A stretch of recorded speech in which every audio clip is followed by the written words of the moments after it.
echoing through the silence of our home like a countdown.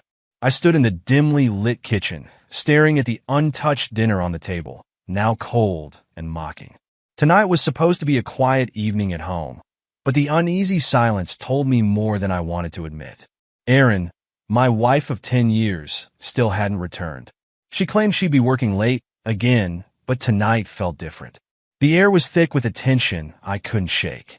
Just as I turned to go upstairs, the glow of headlights washed over the window. Erin's car pulled up, and I watched as she stepped out, her smile radiant, almost carefree. Her cheeks were flushed, her eyes bright, like she'd just come from someplace or someone. Clutched in her hand was a bouquet of lilies, her favorite, but flowers I hadn't given her. She glided into the house, acting as if everything was normal. I felt a mix of anger and disbelief twist in my gut, but I kept my expression calm. We exchanged a few words, and she poured herself a drink, visibly trying to avoid my gaze. It was then I noticed the faint scent of cologne lingering in the air. Not mine.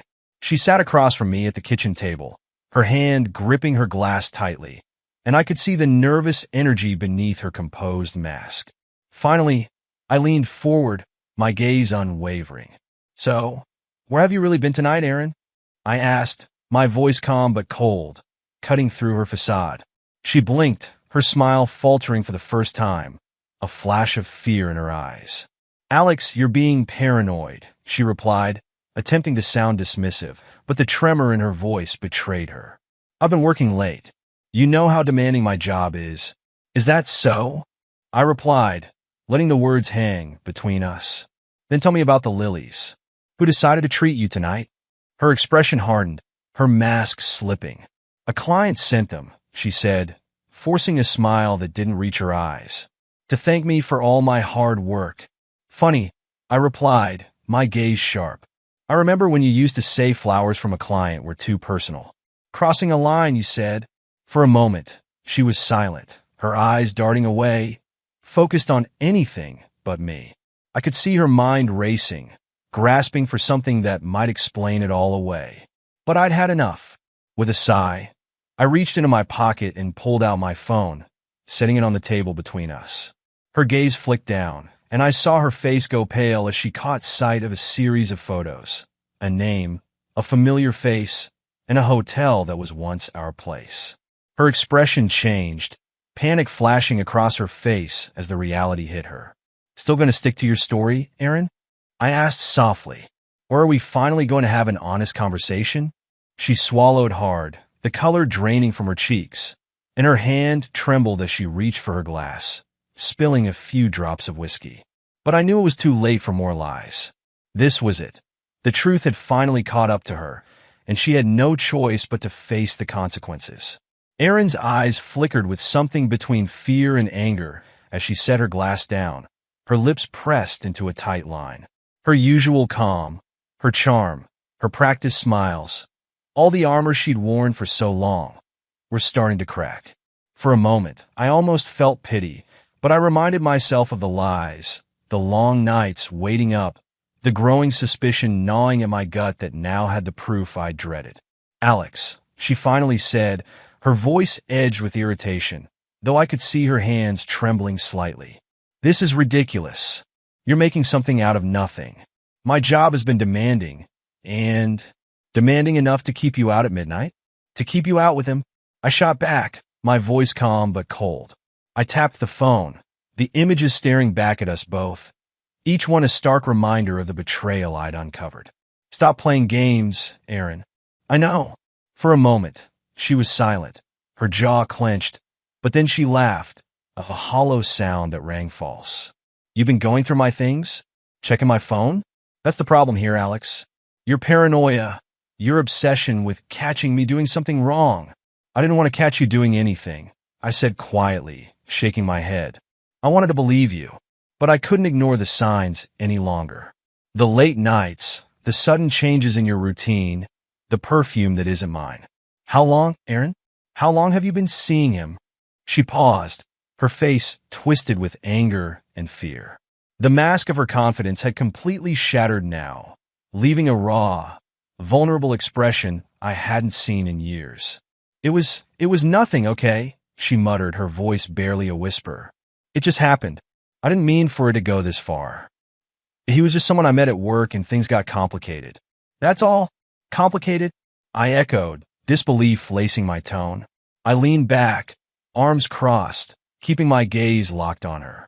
You've been living a double life, lying to my face every single day. And for what? Complicated doesn't even begin to cover it, Erin. She slumped back in her chair, her shoulders sagging as if the weight of her own actions was finally pressing down on her. For the first time, I saw regret in her eyes, a flicker of something close to remorse. But it was too little, too late. Alex, she murmured, her voice barely audible, I never meant to hurt you. Yet you did, I replied, my tone unyielding. You lied. You made a fool of me. And you thought I'd never find out? Didn't you? You thought you could live this double life forever. A tear slipped down her cheek, but I felt nothing, not the compassion or forgiveness she might have been hoping for. Instead, a cold clarity washed over me. I was done being a pawn in her game, and I was done letting her deception control my life. You know, I said, rising from my chair, I could leave things here. I could walk away right now, let you sit with the mess you've made, and figure out your life on your own. But that would be too easy for you, wouldn't it? She looked up at me, confusion and fear mingling in her expression. Well, what are you going to do? I leaned down, my face close to hers, my voice a low, even tone. You're going to face the consequences, Erin. Every lie, every moment you spent with him, it all has a cost. And you're going to pay it. She opened her mouth to protest, but I held up a hand, silencing her. There's no getting out of this, Erin. No smooth excuses, no apologies. Tomorrow, you'll pack your things and leave. The kids will stay here with me, and you'll be out of our lives for good. You had a choice, and this is the path you chose. Her eyes widened, panic overtaking her face. Alex, please don't make this worse than it already is. I can change, I swear. Just please don't take the kids from me. They need their mother. They need a mother who puts them first, not one who sneaks around in the dead of night. I replied, my voice steely. And don't think for a second that I'll let you weasel your way back in. It's over, Erin. You made sure of that. She sat there, stunned, her face a mixture of fear and shock as I turned and walked out of the kitchen, leaving her sitting in silence. I knew she wouldn't take my decision lying down, but I was prepared. Tonight was only the beginning, the first step in reclaiming control of my life, my home, and my future.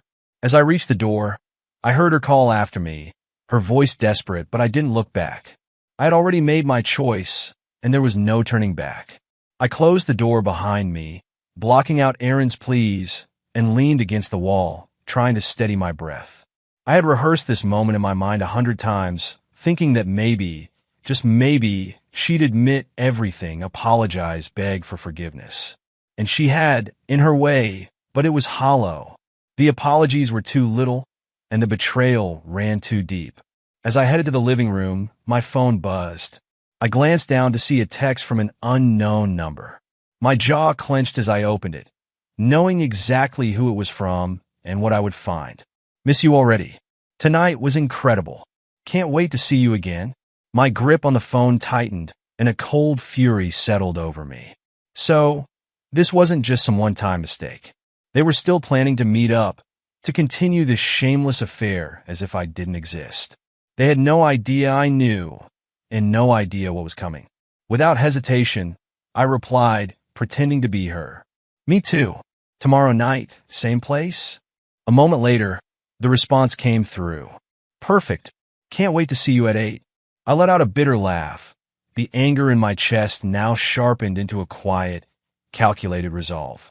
Erin thought she could lie to my face and keep living this double life? Fine. But tomorrow, I'd make sure this charade came crashing down. The next day felt like a slow, methodical march toward a final reckoning. I called in sick to work, letting everyone know I needed a day for personal matters. My mother agreed to watch the kids overnight, grateful to have them for an extra evening. With every detail taken care of, I packed a small bag, and by early evening, I was ready. At 7:30, I arrived at the hotel, using a fake name to check into the room next to theirs. I set up a small camera in the air vent with a direct view of the door across the hall, Erin's rendezvous point. The camera wasn't just for my satisfaction. It was my evidence, my insurance, the undeniable proof of everything she had done. As the clock struck 8 o'clock, I heard footsteps echo down the hall. I held my breath, watching through the camera feed on my phone as Erin and her lover walked up to the door, their laughter soft, intimate, the kind that used to be ours. I felt a wave of bitterness, but I stayed focused. I needed them to go all the way. They entered the room, and I waited until their whispers faded to silence. Then, with a steady hand, I sent Erin a message. "Enjoying yourself?" On the screen, I watched her reach for her phone, her carefree expression vanishing the instant she saw the message. She sat up, her face twisting in panic, and glanced at her lover, who looked at her, confused. She quickly texted back, desperation laced through every word. "Alex, where are you? Please don't do anything crazy." A smile crept across my face as I typed my reply. "Too late. Come find me." I watched as she showed the message to her lover, his face going pale. I could almost hear their panicked whispers as they scrambled out of bed, hastily dressing, their hands shaking as they buttoned up and tried to make sense of the nightmare that had suddenly unfolded. The hallway was empty as I stepped out, waiting near the elevator with my arms crossed. A moment later, the doors slid open, and there they were, hurrying out, oblivious to the fact that I was just a few paces behind. I followed silently, my heart pounding as we made our way through the deserted lobby and out to the parking lot. Finally, Erin turned around and saw me, her eyes widening in horror. "Alex," she stammered, her voice barely a whisper. "What are you doing here?" Her lover, a well-dressed man who looked almost as terrified as she did, glanced between us, piecing together who I was. He tried to speak, but I silenced him with a cold glare. "Get in the car," I said, my voice steady but leaving no room for argument. Erin hesitated, casting a fearful look at her lover. But when I stepped closer, she reluctantly climbed into the back seat, pulling him in beside her. I slid into the driver's seat and took off down the empty road, the silence thick as they sat in the back, both too afraid to speak. When we arrived at an abandoned warehouse on the outskirts of town, a place we used to sneak away to when we were younger, before life got complicated, I parked, cut the engine, and turned to face them. The streetlight cast harsh shadows over their faces, amplifying their anxiety. "This is where it all ends," I said, my voice low and controlled. "You're going to tell me everything, every lie, every secret, right here. And then you're going to watch as I destroy everything you thought you had." Erin's face crumpled, her defenses collapsing under the weight of my words. Her lover, too, sat frozen, his pale face drained of all bravado. It started months ago," she murmured, her voice barely audible. "We met at work. I don't know what came over me." He listened, paid attention, made me feel alive again. "Alive?" I echoed, my voice laced with disdain. "Did it make you feel alive when you lied to me every night? When you came home smelling like him?"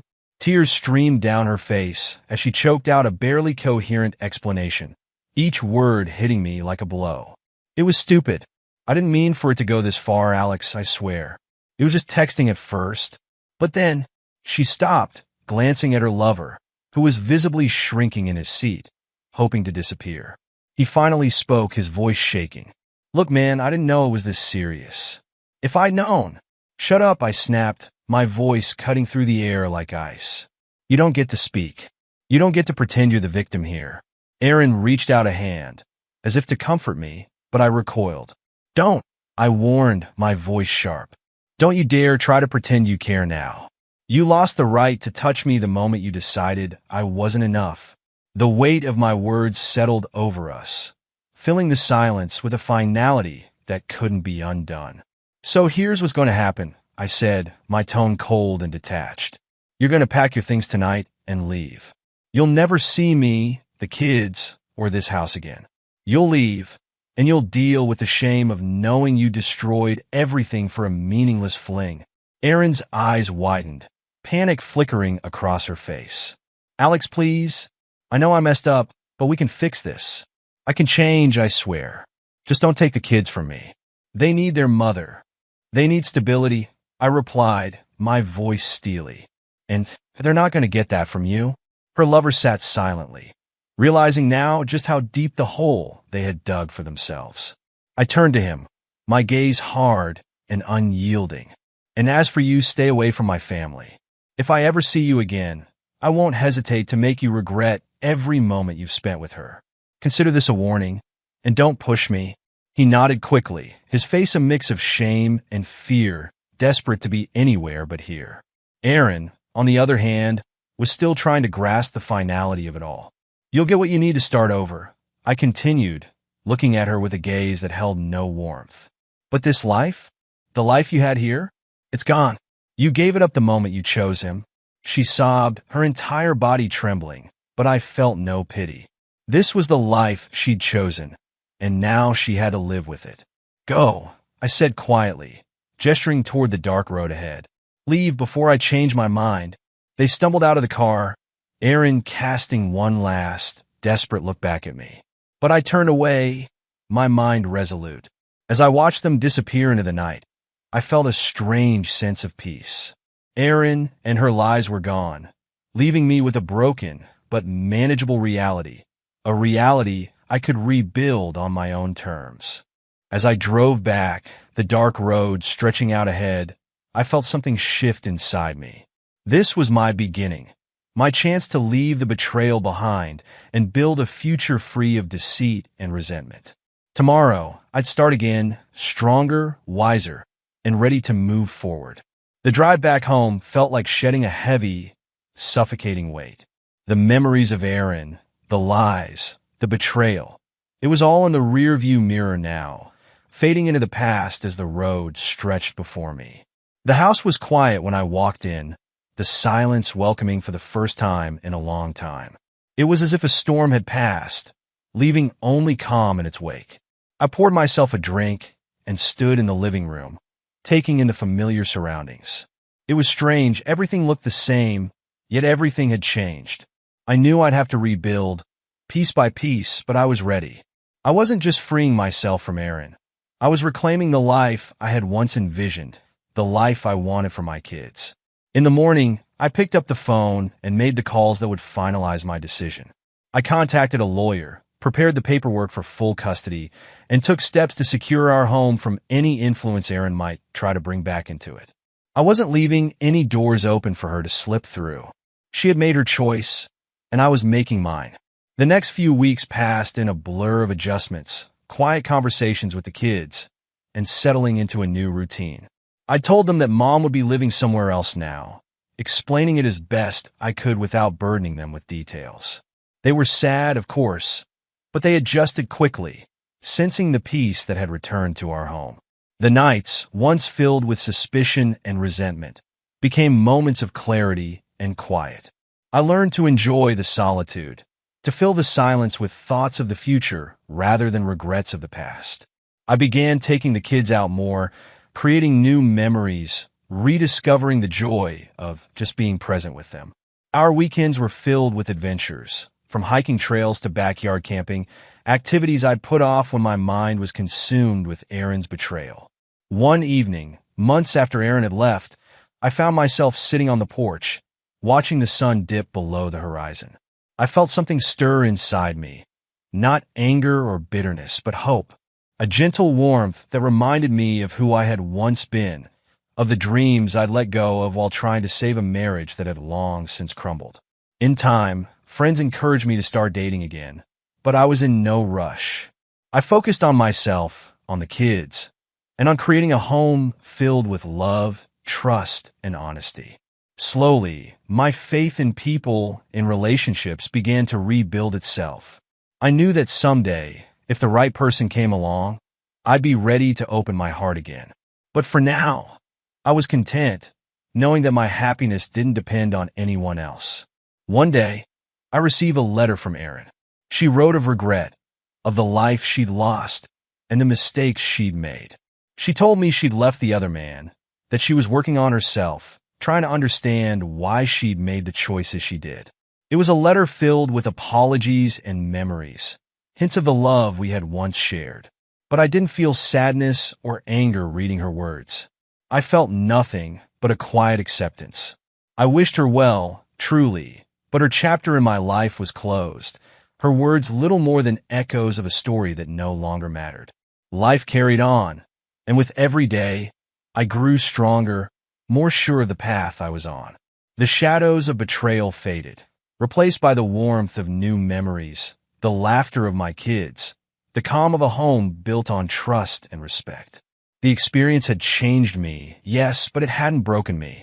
It had only served to remind me of my own resilience, my own ability to rise, no matter what life threw my way. Years later, I look back on that time with a sense of gratitude. Aaron's betrayal had led me to rediscover myself, to embrace a life I might never have had if I hadn't been forced to start over. And for that, I was thankful, because sometimes it takes losing something to find what truly matters. And as I watched my kids grow, their lives filled with the love and stability I'd worked so hard to give them, I knew that every choice I had made was worth it. The past was behind us, and the future was ours to create.